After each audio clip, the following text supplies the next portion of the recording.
I give you the floor on what this announcement means, Rebecca. Okay. Well, first of all, just hearing you talk about that, it just gets me so excited.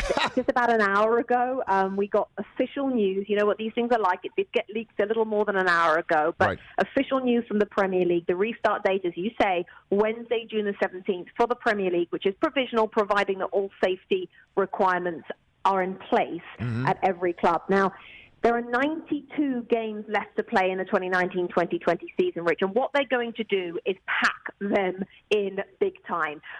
We think that they're going to have them way more often on your television than you're used to. I mean, we already over here in the US show every game, but over in the UK, they're planning on showing every single game across the 4 broadcast partners, BT, BBC, Sky, and Amazon Prime. And that's never happened in the history of soccer in the UK. And the reason, of course, is that fans are not allowed to go to the game. So the matches will be behind closed doors, and therefore, in order for people to see them, every single game has to be on television. Now, normally, just to give you some context, on an average weekend in the UK, there are 10 matches played, and 5 of them are on television. The other 5 all kick off at 3 o'clock on a Saturday afternoon, and you can't see the highlights of those until Saturday night. That's going to change for the rest of this season, starting June 17th.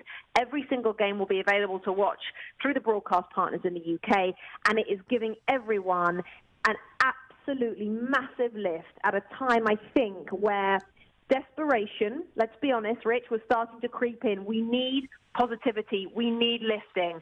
And we can be both concerned, and we can be both very, very clear with making sure all few things are in place, but we can also be super happy and super excited, as you can hear in my voice. I can hear it in your voice. We love so much is coming back. What you just described, Rebecca, is huge, and I just want to kind of bring it into perspective for my show's audience, and certainly you over there, Chris Brockman, is because I was, by the way, first of all, you don't have to say the words games in soccer, please.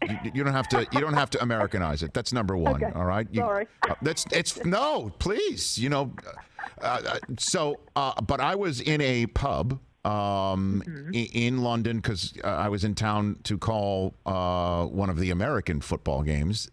And I remember I'm with my friend dropping off some tickets for him for that Buccaneers and Panthers game. And I'm sitting there and I'm watching people watch a television show where people are just talking about the Premier League. Oh, yeah. And I'm like, what is this? And he's explaining to me that the action is blacked out. Yeah. And you can't see any highlights until later on that night. And I'm like, that's absurd. That would not fly with the NFL. I can tell you that in America. So you're saying that now they're just saying, screw it. We're just going to start showing everything as it's happening, which has to be a festival for fans of the Premier League. I mean, they're saying screw it just for the rest of this season, but it's actually a law. I'm fairly certain it's a law in the UK. And the reason is, Rich, that if you show every game in the Premier League, you have to remember that below the Premier League, Rich, there are at least another 4. Well, there are 4 professional leagues below the Premier League. It's a pyramid. Yes. And then another 6 below that who are semi-pro. So if you're starting to show every single game, then those other leagues, people won't go to their local team who are lower down the pyramid and watch the game because they're on the same time. They'll stay home and watch Premier League. So the show that you're talking about is called Soccer Saturday, which is on Sky, one of our partners, and nobody ever thought that would work. They were like, hang on a second, you're going to have 4 guys watching TV and we're going to watch the 4 guys watching TV? Right. That's never going to work. But my goodness, does it work? It's one of the most popular shows, and it wouldn't work for the NFL because the horse is already bolted. You already show all the games. You already do that. So you guys, the NFL and TV go hand in hand.